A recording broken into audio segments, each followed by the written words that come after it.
So in this segment, we're going to be talking about the government not functioning and can't provide basic services, admits Michael Gove. So this was not far off Michael Gove being sacked as a cabinet minister by Boris Johnson. He's finally kind of come clean and admitted the fact that the government, has failed, that the government can't do basic services.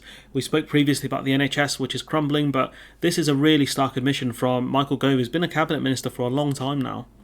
Gove admitted the government was simply not functioning when it comes to providing public services, the public with basic services, pointed to problems issuing passports and driving licenses, as well as wider failures on spending. And the whole situation with passports is a joke. The Home Office just isn't doing their job properly. The issue with driving license is a bit different because it's the DVLA who deal with them, and they've had a lot of issues over the last couple of years, I'll tell you that for free. He says, I believe there are certain essential functions that the state needs to do better. Giving you your passport, giving you your driving license, which are simply at the moment not functioning. He doesn't mention the NHS, which we've covered previously, not doing great. He says we are no longer providing people with the efficient delivery on services or the effective focus on what the state should do. It came after MOG appeared to blame civil servants who are still working from home for ongoing delays in getting driving licences and passports out to people. Now, as far as I'm aware, it's not civil servants that deal with driving licences. I think it's the DVLA, unless civil servants work for the DVLA. The passport stuff, again, I don't know the specifics. They've blamed civil servants. They blamed the French company that are meant to be dealing with it.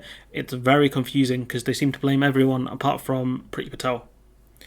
Mog said, what is going on is too many people are still working from home.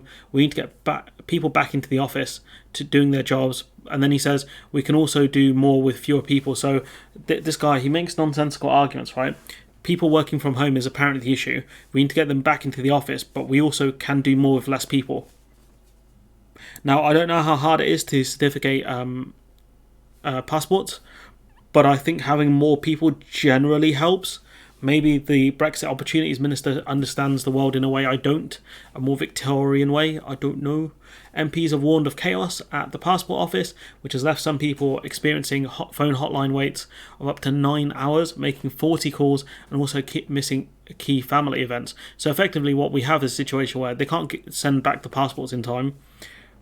People are calling up the passport office, and I know what that's like. If you work in a call centre like that, it's a nightmare because you have people just shouting at you, a lot of the time being very frustrated, and missing key family events.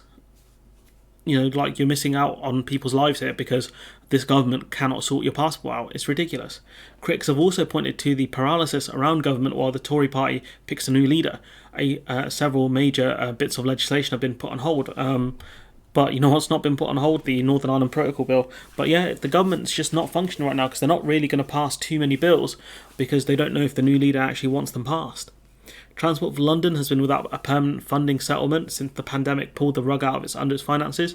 I think it was doing better pre-pandemic under Sadiq Khan, but obviously with less people travelling around, it would decimate, a transport service.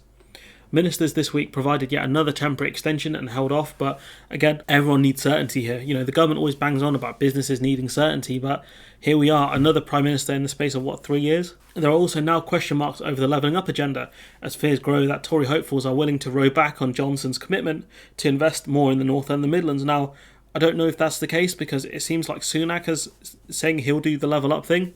The same with Liz Truss, for example. So I don't know if it's the case that they'll renege on levelling up, but levelling up is also a joke, so it won't make that much of a difference. Shadow Communities Secretary Lisa Nandy said the contest to succeed Johnson has been the final nail in the coffin for the levelling up policy. I don't think that's true.